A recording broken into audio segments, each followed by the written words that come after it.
पलूसमध्ये नवीन 5 बसेसचे लोकार्पण सोहळा माजी सहकार मंत्री तथा आमदार डॉक्टर विश्वजित कदम यांच्या विशेष प्रयत्नातून यांच्या हस्ते संपन्न। दैनिक वृत्तवेग न्यूज नेटवर्क जिल्हा प्रतिनिधी मनोज कांबळे। दिनांक 1/6/2025 रोजी सांगली जिल्ह्यातील पलूस बस स्थानकात माजी सहकार मंत्री तथा आमदार डॉक्टर विश्वजित कदम यांच्या विशेष प्रयत्नातून यांच्या हस्ते नव्या 5 बसेसचा लोकार्पण सोहळा पार पडला। यावेळी जिल्हा बँकेचे संचालक माननीय महेंद्र पालाळ व एसटी महामंडळाचे विभाग नियंत्रक श्री सुनील भोकरे, आगार व्यवस्थापक श्री प्रवीण कोळी, वाहतूक निरीक्षक हनुमंत दाबुगडे, सहकारी अधीक्षक नियंत्रक श्री आदाटे, यावेळी पलूस तालुक्यातील काँग्रेस पक्षाचे पदाधिकारी, कार्यकर्ते व इतर मान्यवर उपस्थित होते। यावेळी आमदार डॉक्टर विश्वजित कदम यांनी महाराष्ट्र राज्य मार्ग परिवहन महामंडळाच्या 77वा वर्धापन दिन केक कापून साजरा करीत चालक, वाहक, आगार व्यवस्थापक व इतर यांना सदिच्छा दिल्या।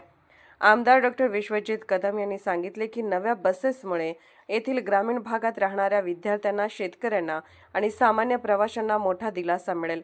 या बसेसमुळे अनेक लांब पल्ल्याच्या गावांशी थेट संपर्क साधला जाईल। विद्यार्थ्यांनी, शेतकऱ्यांना तसेच रोजगार व शिक्षणासाठी प्रवास करणाऱ्यांना मोठा लाभ होईल, असेही माजी सहकार मंत्री आमदार डॉक्टर विश्वजित कदम यांनी सांगितले। गोरगरिबांसाठी आणि सर्वसामान्य लोकांसाठी जे प्रवासाचं अत्यंत महत्त्वाचं साधन आहे ते म्हणजे महाराष्ट्राचं एसटी महामंडळ आणि एसटी महामंडळाचा 17वा वर्धापन दिन साजरा करत असताना आज पलूस कडेगाव विधानसभा मतदारसंघातील तालुक्याला एसटीला 5 बस आहेत। त्याचं लोकार्पण सोहळा पलूसच्या एसटी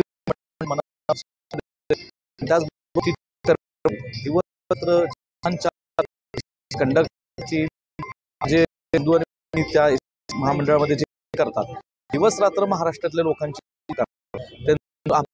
या निमित्ताने की आज आमच्या महाराष्ट्र सेवा काम महामंडळ ठिकाणी करतात। जिल्ह्याचे पदाधिकारी हे सुद्धा ठिकाणी त्यांचे आभार मानतो आणि थांबतो।